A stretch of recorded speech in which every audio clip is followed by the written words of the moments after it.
साबित तो करना ही पड़ेगा सोलंकी साहब। अब मान लीजिए कि आप ठाकुर अवध सिंह जी हैं और मैं सूबेदार सिंह। हम दोनों एक दूसरे पर अपनी राइफल तान कर खड़े हुए हैं। अगर मैंने गोली चलाई तो आपको कहाँ लगेगी गोली? सर पे लगेगी, छाती में लगेगी, पेट में लगेगी। बिल्कुल ठीक कहा, यानी कि शरीर के सामने के हिस्से पर। ये मैं आपको स्मरण करा दूं सोलंकी साहब की ठाकुर अवध सिंह जी को गोली पीठ पर लगी थी।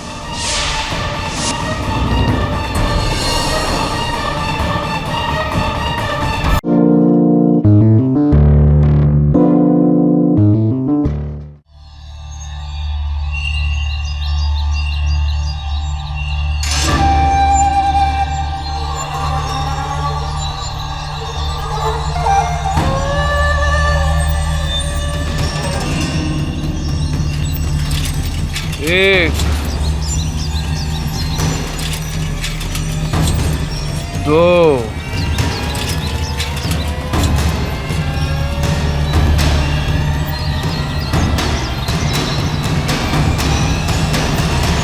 तीन। कछो मार दियो क्या? हाँ दत्ता, साइकिल शहीद हो गई लल्ला की।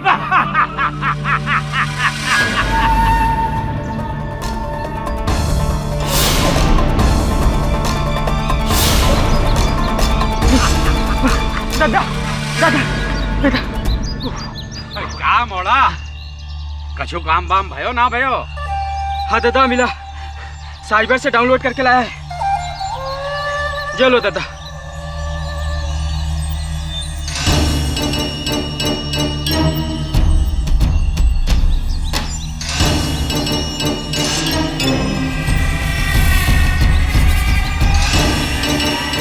कट्ठे फंस गयो वकील बाबू, केडी तो गयो। जय भवानी भैया की। जय भवानी।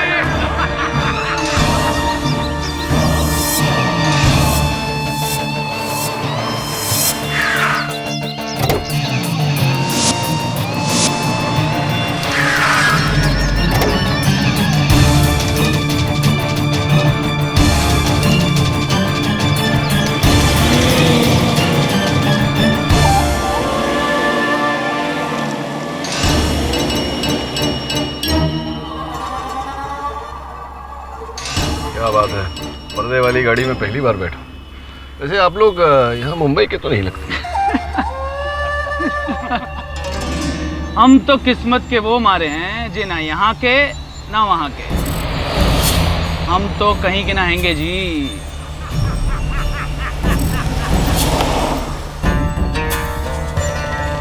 मुंबई से बाहर जा रहे हैं। पहले बता दिया होता, थोड़ी बहुत पैकिंग कर लेता मैं। जिथे आप जा रहे हैं ना, होता कपड़ा लत्ता काम ना आओ, समझो।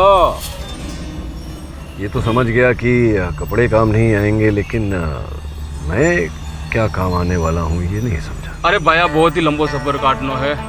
कुछ कहानी सुना देते हैं ताकि हमारो समय भी बच जावेगो और तुम्हारा समय भी कट जावेगो। अरे दद्दा, तू ही सुना दो कुछ लॉन्ग स्टोरी।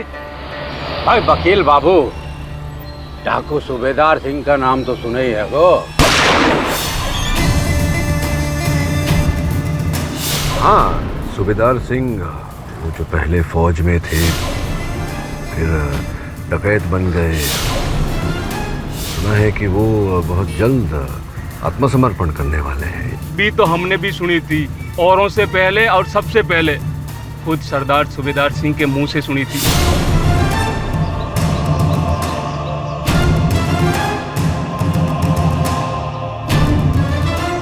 एक बार फिर सोच लो बेटा, वहाँ चेला में हमारा जो हाल होगा ना।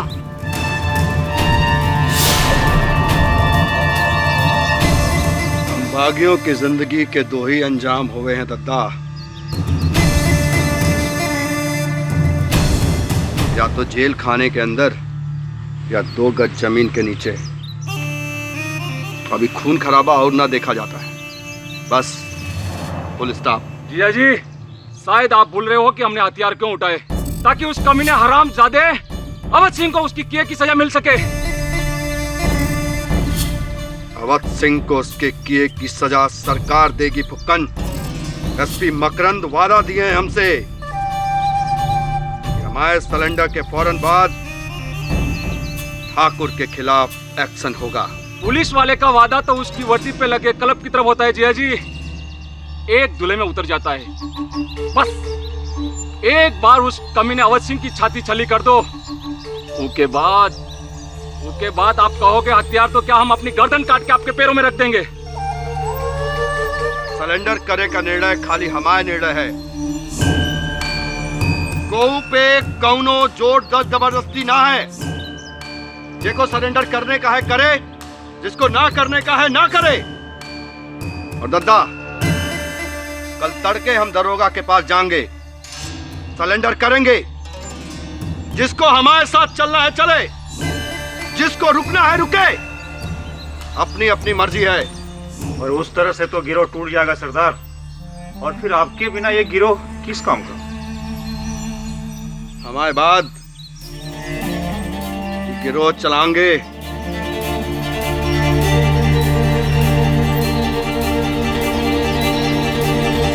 हमारे साले साहब फुक्कन।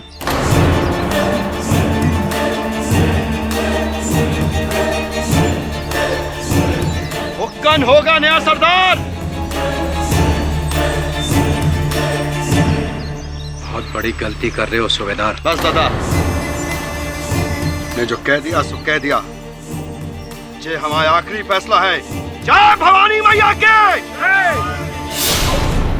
मैं ये समझ नहीं पा रहा हूँ कि ये जो घटनाएं हैं इन सब से मेरा क्या लेना देना। आपके सरदार समर्पण कर रहे हैं तो इसके साथ मेरा क्या संबंध? सबर रखो वकील बाबू, लंबो सफर है गो, और कहानी भी।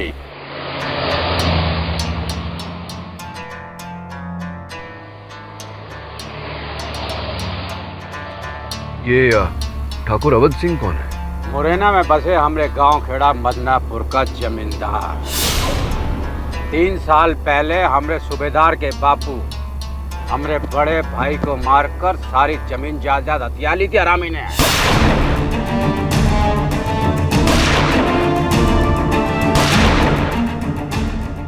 अवध सिंह तो हमारे पूरे खानदान को खत्म करना चाहू थो, बातो सही टाइम पर सूबेदार सिंह ने बंदूक उठा ली। भागी है गो अपने चाचा यानी हमऊ और अपना साला फुक्कन दरू के साथ सबन दोस्तन को लेकर जा घुसा पेड़न। 5 दिन से आज तलक जमींदार की हुकूमत को टक्कर देते आ रहे हमऊ लोग। पर सूबेदार सिंह ने तो हमारी सारी मेहनत मिट्टी में मिला दी। चुप कर लखोरी, सरदार के बारे में जैसा मत बोल। क्या फायदा चुप होने से? सरदार भी पहले तो हम लोगों को जोश दिलाया और बाद में सरदार का ही खून ठंडा हो गया, इसीलिए निकल गए सरेंडर करने। लेकिन उस दिन ये बात है रामचरण? भैया आपके छोटे भाई रतिराम को अवध सिंह ने मार दिया भैया। कहाँ बक रहा है? होश में है तू? होश में तो आपको आनो है भैया, मैं सच कह रहा हूँ भैया। आपके भाई रतिराम को अवध सिंह ने मार दिया भैया। अवध सिंह?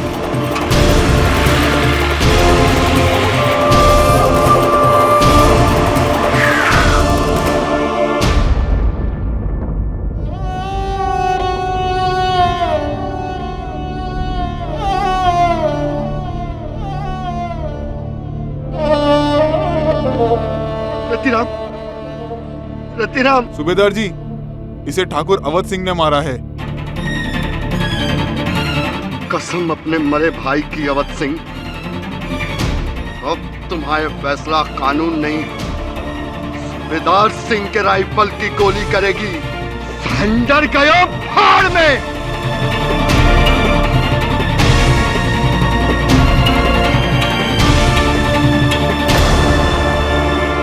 हेलो, अवध सिंह को बता दीजिए कि सूबेदार सिंह तुम्हें मारने आ रहा है। अपने भाई की मौत की खबर मिलते ही सूबेदार आग बबूला हो गया। सरेंडर करने की बजाय जा पहुंचा ठाकुर अवध सिंह की हवेली पर। खून तबाह किया को होते जे हुआ वो हमें नहीं मानते। पुलिस का कहना तो कुछ और ही है। अच्छा, अब क्या कहना है उनका? आपके मुताबिक अवध सिंह बाहर निकल। अवध सिंह अरे निकल बाहर, कहां जनानियों की तरह छुपा है? बाहर निकल ठाकुर।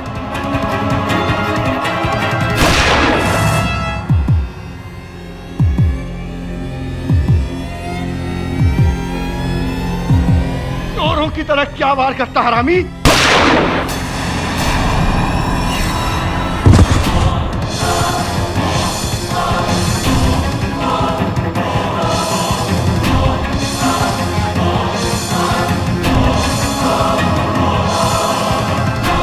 जे ना हो सकत ठाकुर, जे ना हो सकत।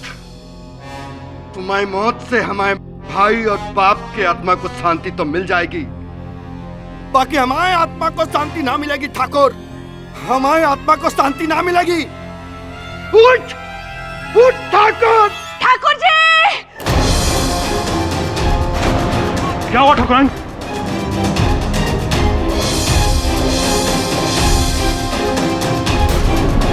भैया! सूबेदार सिंह, हाथ ऊपर! ये क्या सूबेदार? ये क्या सूबेदार? तूने अपने पति को मार डाला, सुहाग उजाड़ दिया, हमारा सुहाग उजाड़ दिया। ले जाओ साले को, भागने ना पाए।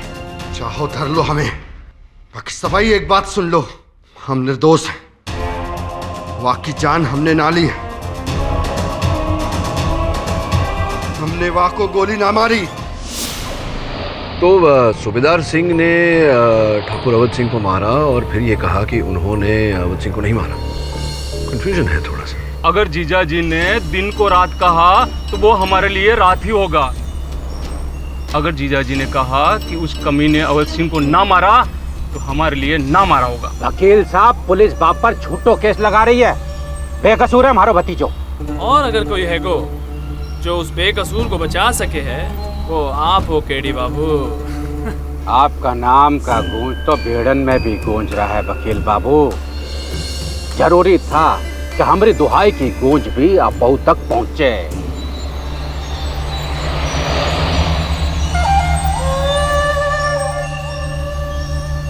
और अब आप हमारे बिहड़ में पहुंच रहे हैं।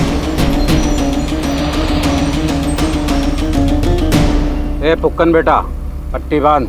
अरे अब पट्टी बांधने से क्या फायदा, रास्ता तो देख ही लिया मैंने, बांधेंगे। अरे माफ करना वकील बाबू, वो कहा है ना, यहाँ से रास्ता थोड़ा सीक्रेट वाला है।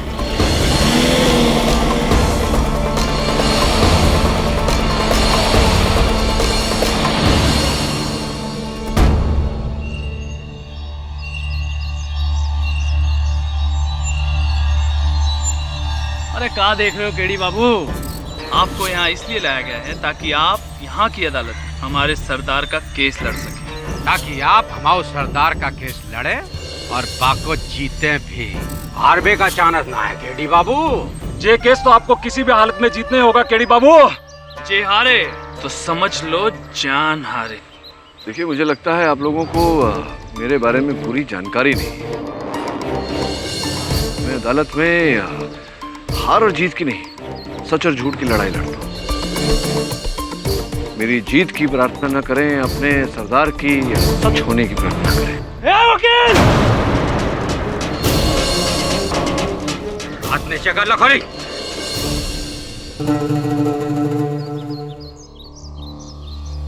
ठीक है वकील बाबू, तुम आओ लाओ सच्चाई सबन के सामने। अब जो सच का बात चली है ना, तो हम भी झूठ ना बोलेंगे। एक बात ध्यान रख दे कि हमार सरदार को सजा पाई तो तुम बहुत मुश्किल में पड़ जाओगे। चलिए, अब आप लोगों ने मुझे अपने सरदार का वकील नियुक्त किया है, तो वो जरा मेरा फोन था आपके पास, वो अगर आप लौटा दें। सिग्नल मिलता है यहाँ बिहड़ में? मिलता है ना, सभी कुछ मिलता है यहाँ बिहड़न में, सिवाय इंसाफ के। वो आप हमें दिलवाएंगे।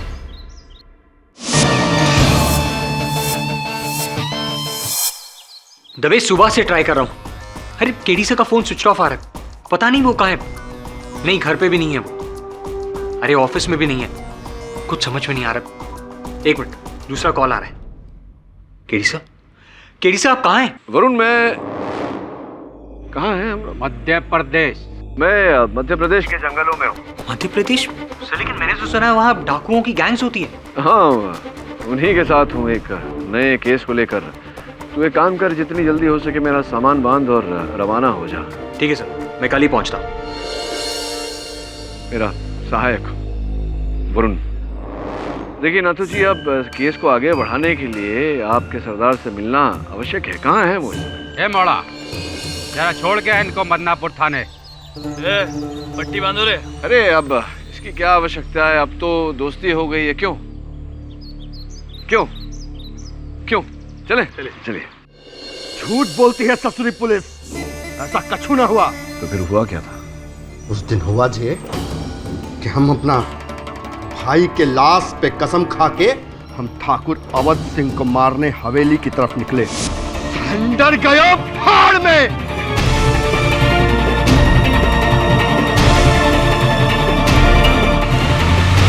हवेली पहुंचने से 5 मिनट पहले ही हमारे पास एक फोन आया।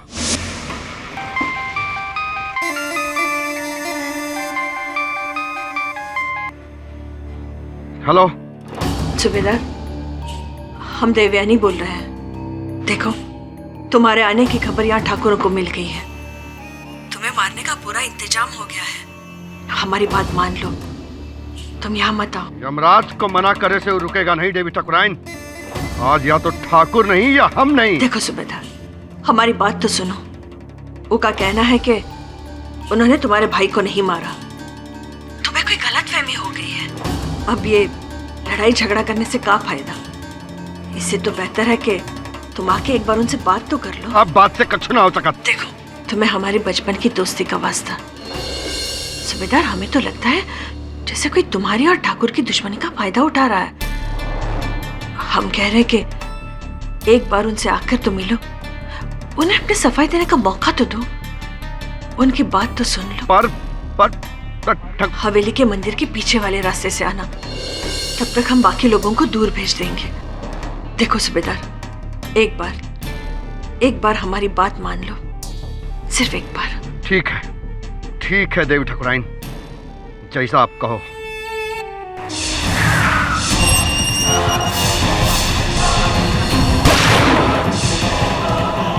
चोरों की तरह क्या वार करता हरामी?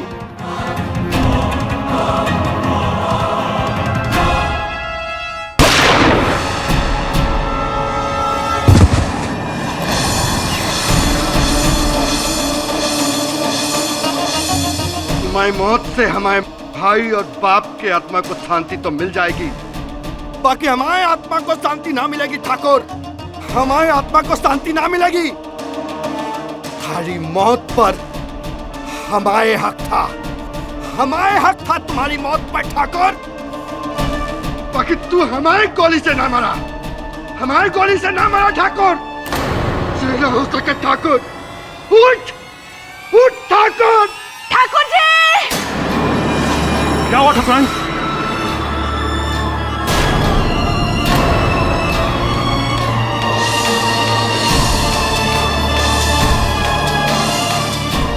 सभाई, एक बात सुन लो, हम निर्दोष हैं। वाह की जान हमने ना ली है, हमने वाह को गोली ना मारी।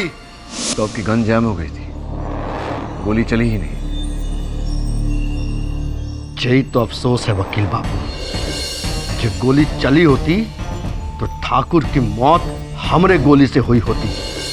ठाकुर की जान गई, उसका इतना सा भी दुख नहीं है हमें। दुख इस बात का है कि हमरे गोली से उसकी जान नहीं गई। वकील बाबू, हमको सूली पर चढ़ने से बचाओ कि ना बचाओ, हमको रत्ती भर परवाह नहीं है, लेकिन उस कमीने को ढूंढ के निकालो जिसने हमारे मुंह से हमारे शिकार छीना है। आपको न्याय दिलाना है, सत्य को अगर बाहर लाना है तो उसको तो ढूंढना ही पड़ेगा। नमस्कार भाभी जी, आप लोग बिल्कुल चिंता मत कीजिएगा, वो यहाँ से बचकर नहीं जाएगा।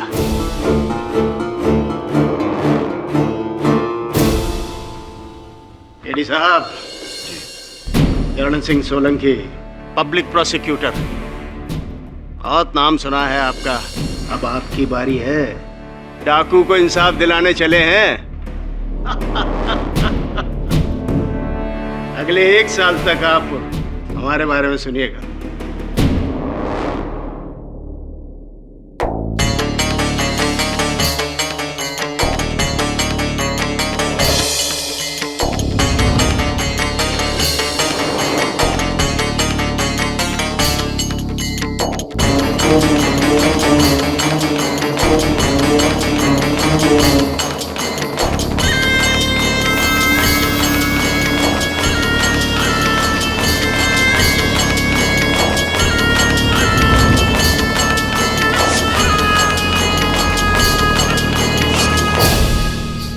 न्यायाधीश महोदय पधार रहे हैं।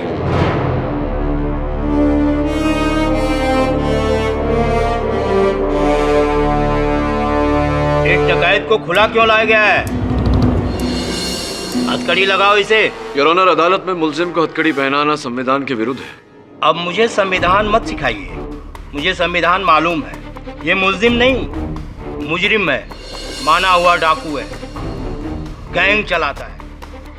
अगर इसने कोर्ट में किसी पर हमला कर दिया तो उसका जिम्मेदार कौन होगा, बताइए? ऐसा नहीं करेंगे योर।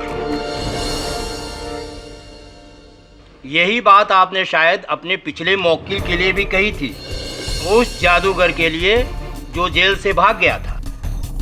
सब जानते हैं हम तुम्हारे बारे में। फिर तो सर आप ये भी जानते होंगे कि मैंने अंत में उस जादूगर को निर्दोष साबित किया था। ठीक है, जिम्मेदारी आपकी है केडी जी। चलिए कोर्ट की कार्रवाई शुरू की जाए। Yes sir. योर ऑनर, जैसा कि हम सब जानते हैं कि ये एक खूंखार डाकू है। सारे मध्य प्रदेश में इसने दहशत फैलाई हुई है और एक बार फिर उसने यही काम किया है।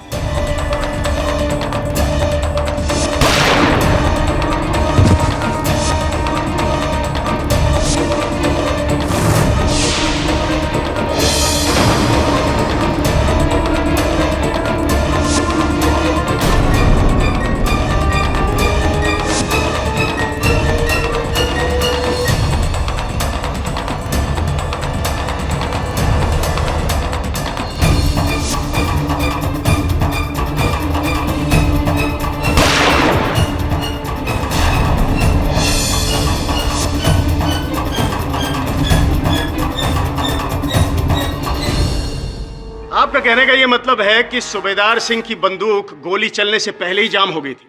जी हाँ। मिलॉर्ड, ये है वो राइफल जिससे अवध सिंह का खून हुआ।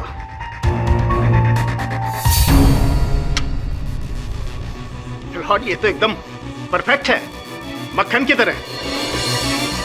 इसके तो जाम होने का कोई सवाल ही नहीं है मिस्टर केडी। हमारी राइफल लाए, हमारी राइफल लाए जे। हाँ, हमारी राइफल का भट्टा ऐसा ना रहा, कोई बदल दियो हमारी राइफल। बदल दी? हाँ, सबके सामने? नामुमकिन मिलॉर्ड।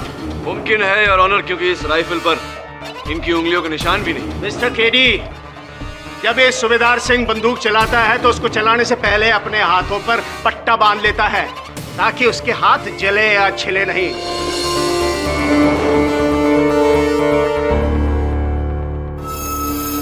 मिलॉर्ड, ये इसकी पुरानी पहचान है।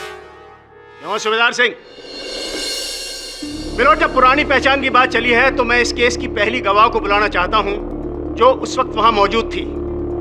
वो है ठाकुर अवध सिंह की पत्नी देवयानी सिंह। इजाजत है? जी, सूबेदार को हम बचपन से जानते हैं, एक ही स्कूल में पढ़े थे, गहरे मित्र भी थे। लेकिन बड़प्पन में सूबेदार ने गलत रास्ता पकड़ लिया। तो बंदूक किसने थमाई हमें? आपके पति महाशय ने। हम जानते हैं कि हमारे पति के अत्याचारों की वजह से सूबेदार बागी बना, डाकू बना। हम मानते हैं कि हमारे पति दोषी हैं, लेकिन जिस वजह से सूबेदार हमारे पति को मारने आया था वो सही नहीं है, वो गलत है। हमारे पति ने रतिराम को नहीं मारा, क्योंकि जिस समय रतिराम की हत्या हुई हमारे पति हमारे साथ थे। हवेली के मंदिर में महायज्ञ की पूजा की तैयारी कर रहे थे। आप चाहे तो हवेली के सदस्यों से पूछ सकते हैं। तो क्या गांव के लोग झूठ बोल रहे हैं? मैंने साफ देखा ठाकुर को मैं भाई पर गोली दागते हुए।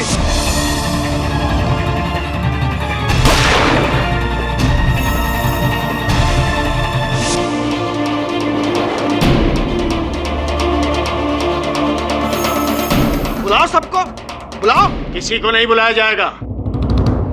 मिलॉर्ड, ये केस सूबेदार सिंह के भाई का नहीं बल्कि अवध सिंह की मौत का है। अरे वाह, मैं भाई को मारा, बाकी जान की कोई कीमत ना है, और वो ठाकुर मरा तो लगा दोगे हमको फांसी? वाह कानून साहब, हम तो सरेंडर करने वाले थे, लेकिन उस जालिम ने हमारे भाई रतिराम को मारा। अरे क्या कसूर किया था उसने? अरे वो तो छोटा छोटा बच्चन को पढ़ाया करता था, अध्यापक था। वाह को काय मारा? अच्छा, तो तुमने इसीलिए सरेंडर का इरादा बदला और प्रतिज्ञा की कि ठाकुर अवध सिंह को मार के रहोगे, क्यों? हमने प्रतिज्ञा की कि हम उसको मार के रहेंगे, लेकिन वाह को कोई और मार गया। हाँ भाई वाह, अरे यही है तुम्हारी बहादुरी। हम कहते हैं करते हो तो डरते काहे हो? सूबेदार सिंह काऊ के बाप से न डरे वकील बाबू।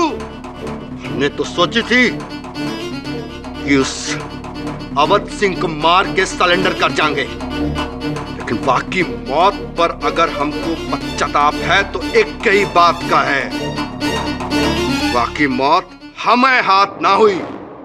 सूबेदार सिंह, इस तरह का बर्ताव अदालत में आपके विरुद्ध जा सकता है।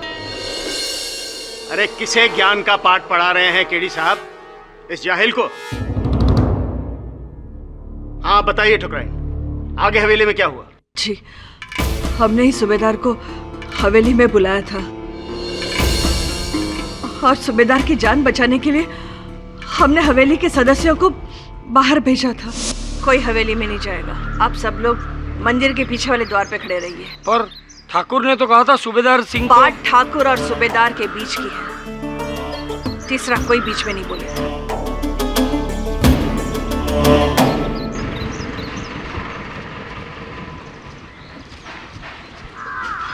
प्रणाम ठाकुराइन, हमने सुना है कि सूबेदार सिंह यहाँ आने वाला है। जी, पर आपसे विनती है, आप हवेली में मत जाइए, कहीं खून खराबा ना हो जाए। आप तो सूबेदार को बचपन से जानती है ना, आप ही कहीं ना कि सरेंडर कर दे। ठाकुराइन जी, हम कोशिश करेंगे। बहुत बड़ी भूल हो गई हमसे, बहुत बड़ी भूल हो गई जो हमने सूबेदार को हमारे पति के साथ अकेले भिड़ने दिया। बचपन के दोस्त की जान बचाने के लिए हमने अपने हाथों से अपने सुहाग को उजाड़ दिया, अपने सुहाग को उजाड़ दिया हमने अपने हाथों से। देवी ठाकुराइन, यकीन करो हम ही बात पे, हमने ना मारा अवध सिंह को। ये तो फिर किसने मारा? गोली तुम्हारी, बंदूक तुम्हारी, निशाना तुम्हारा, और तीसरा वहां कोई था नहीं। कोई तीसरा था वहां सोलंकी साहब, कोई तीसरा था उस हवेली में। तीसरा कौन था? तीसरा वही था जिसने छिपकर ठाकुर अवैध सिंह पर गोली चलाई।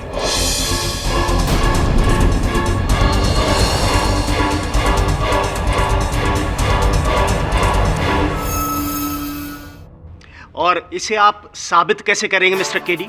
हाँ, साबित तो करना ही पड़ेगा सोलंकी साहब। अब मान लीजिए कि आप ठाकुर अवध सिंह जी हैं और मैं सूबेदार सिंह, हम दोनों एक दूसरे पर अपनी राइफल तान कर खड़े हुए हैं। अगर मैंने गोली चलाई तो आपको कहाँ लगेगी गोली? सर पे लगेगी, छाती में लगेगी, पेट में लगेगी। बिल्कुल ठीक कहा, यानी कि शरीर के सामने के हिस्से पर। ये मैं आपको स्मरण करा दूं सोलंकी साहब की ठाकुर अवध सिंह जी को गोली पीठ पर लगी थी।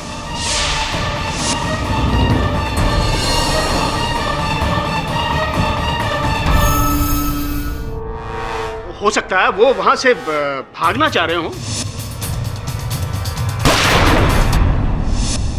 हाँ, हो सकता है कि वो वहां से भागना चाह रहे हो। चलिए मान लेते हैं कि वो वहां से भागना चाह रहे थे, यानी कि आप वहां से भागना। अब मुड़िए जरा जी, मतलब भागिए यहाँ से, मतलब मुड़िए। ये आप मुड़े और मैंने आपकी पीठ पर गोली चलाई। यहाँ गिरिए आप। ना ना, ऐसे नहीं, गोली की वेग से आप सामने की ओर गिरेंगे, यूं। क्षमा चाहता हूँ आपसे, आपको धक्का मारने का इरादा नहीं था मेरा। सिर्फ बता रहा था कि इसी प्रकार ठाकुर अवध सिंह जी मुंह करके खड़े हुए थे सूबेदार सिंह के सामने, जब किसी व्यक्ति ने पीछे से उनके पीठ पर गोली चलाई और गोली की वेग से वो रेलिंग को फांद कर नीचे गिरा।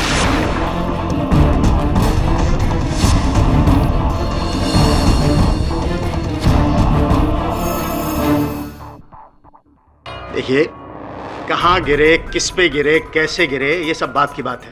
आप तो पहले इस राइफल वाली बात को साबित कीजिए। अगर गोली किसी दूसरी दिशा से चली हो, किसी और राइफल से चली हो, तो गोली और राइफल की बैलिस्टिक रिपोर्ट सूबेदार सिंह की राइफल से कैसे मैच करती है? प्रोसिक्यूटर साहब भूल गया, सूबेदार सिंह कह चुके हैं कि ये राइफल उनकी नहीं है, राइफल बदल दी गई है। खैर छोड़िए, अगर अब भी आपको इस डकैत के कहर का यकीन नहीं है तो मैं अपना दूसरा गवाह जो पेश करूंगा ना, उससे आपकी आंखें खुल जाएंगी मिस्टर केडी। साहब, मेरा अगला गवाह है सूबेदार सिंह की गैंग का सदस्य, उसका सगा चाचा नथुलाल सिंह।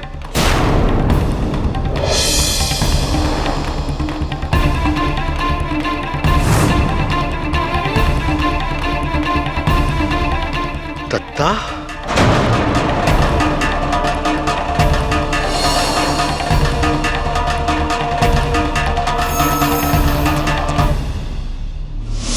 योर ऑनर, इस वारदात के बाद आज सुबह नथुलाल ने पुलिस के सामने सरेंडर कर दिया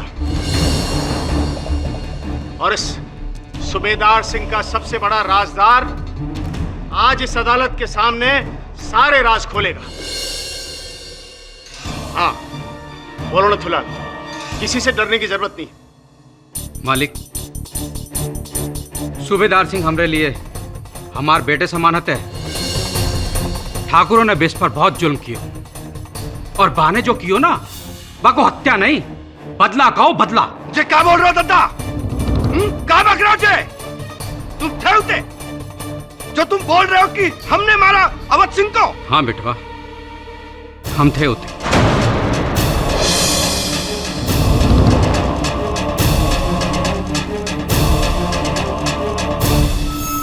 तुमरा पीछा करते करते पहुंचे थे।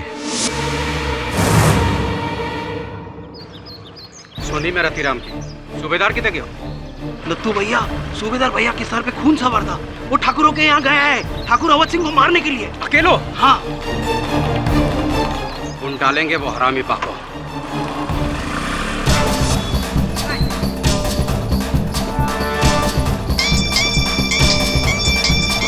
हाँ बोल फुकन, ज्यादा मत बोल। अपने सबन लोगों को लेकर पहुंच ठाकुर की हवेली पर। वो साले भून डालेंगे अकेले ठाकुर को देखकर यहाँ पर। जल्दी पहुंच, सूबेदार अकेला है, बाकी मोर्चा हम संभालते हैं। तब तक जल्दी आ।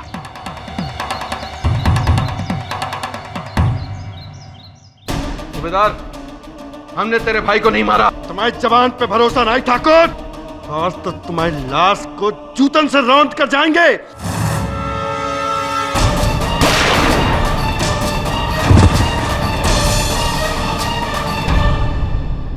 वहां पुलिस आ गई और हम डर के भाग गए हूं वहां से। लेकिन ये बताओ, भागने से पहले तुमने देखा ना कि कैसे तुम्हारे भतीजे ने अवध सिंह को बेरहमी से मारा?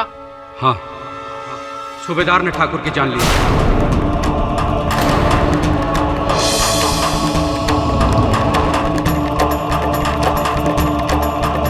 वाह दद्दा वाह, ये रिश्ता निभाया तुमने, ये रिश्ता निभाया। अरे हमारे भाई की लाश की कदर ना करी तो अपने भाई की लाश की तो करते।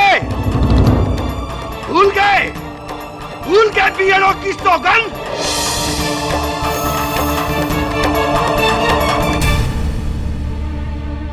जे बोलना है हमारी आंख में आंख के डाल के बोल।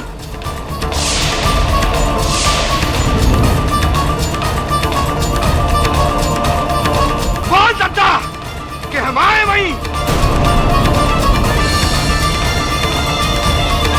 बोल दद्दा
मेरे मुवक्किल के साथ ऐसी क्रूरता नहीं कर सकती। इंस्पेक्टर, बाहर लेके जाओ इसे।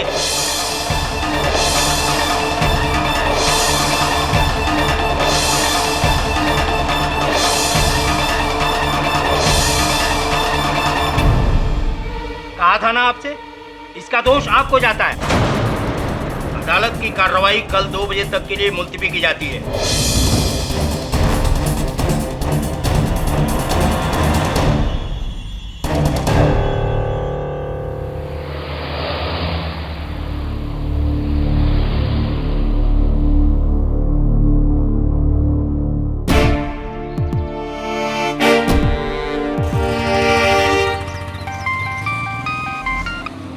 हाँ शिफाली, अरे अभी अभी पहुंचा हूँ मदनापुर।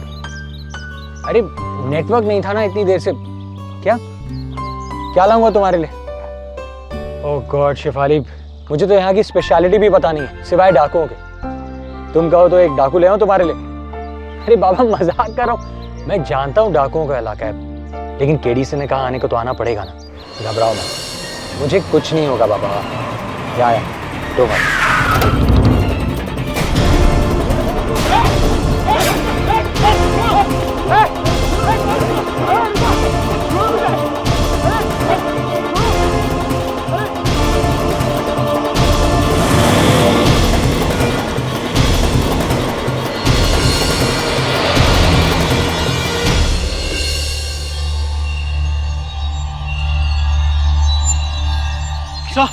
क्या कर रहे हैं आप लोग? ये कैसा मजाक है? ये मजाक नहीं है केडी बाबू, बहुत ही सीरियस मामला है। नत्तू दादा की गवाही के बाद हमारे जीजा जी को केस और भी डूब तो दिखे है।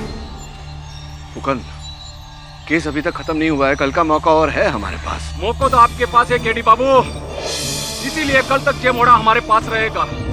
अगर आपके हाथ से केस छूटा तो ही मोड़े की आखिरी सांस छूटेगी। देखिए ये गलत कर रहे हैं आप ऐसा नहीं कर सकते।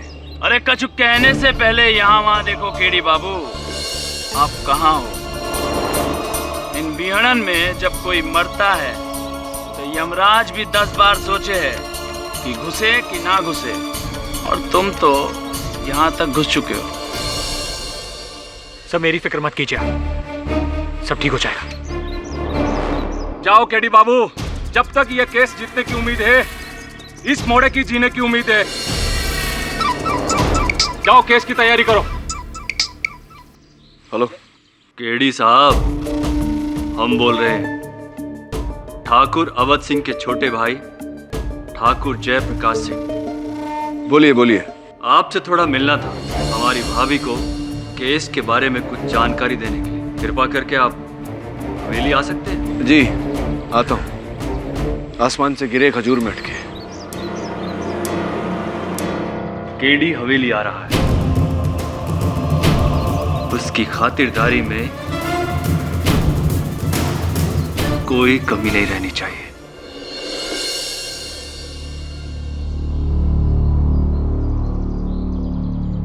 आइए आइए केडी पाठक साहब, आइए, हमारी हवेली में आपका स्वागत है। हमारा नाम ठाकुर जयप्रकाश सिंह है, बैठिए।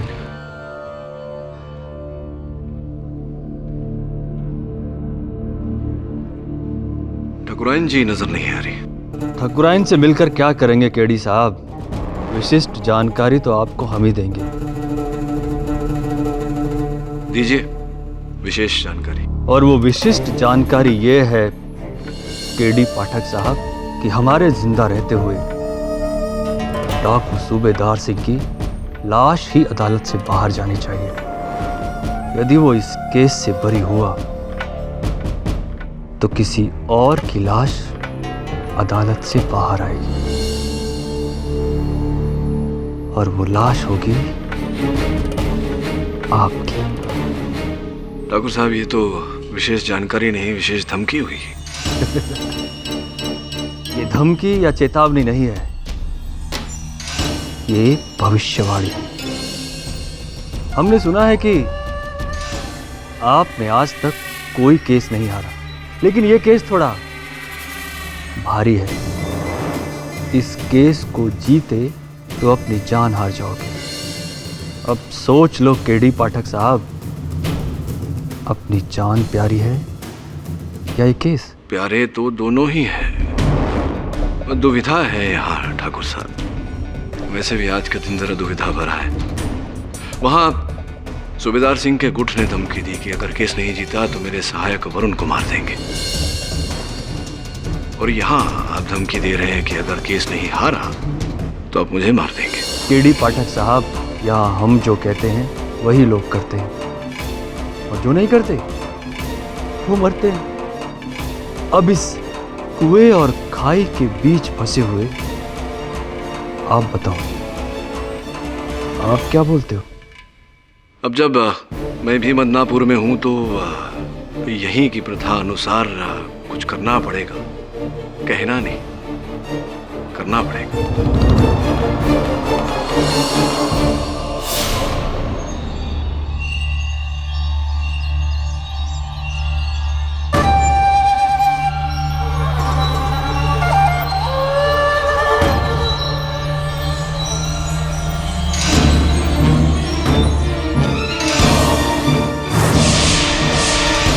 भाई साहब, अरे डाकू भाई साहब,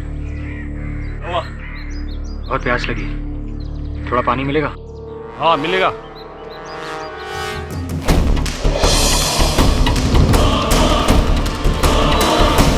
देख पानी तो खलास हो गया, ले गया तो।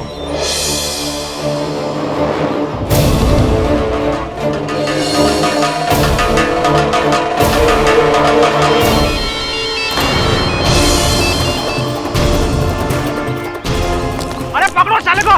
ए पकड़ो साले को, भागने में पाए। रुक जाओ, भागने दो साले को। अरे थोड़ा बियर घूम लेने दो, वैसे भी कहाँ तक भाग के जाएगा। तू ऐसे बैठा रहे, हाथ पे हाथ धर के। चलो रे, उड़ा देता हूँ उस गोली से। नहीं, कोई गोली नहीं चलाएगा। अगर इस मोड़े को कुछ हुआ तो केडी पाठक अपना केस कभी नहीं लड़ेगा और अपने सरदार को बचाना नामुमकिन हो जाएगा। इस मोड़े को जिंदा पकड़ना है, चारों तरफ से घेरा डाल के। चलाओ।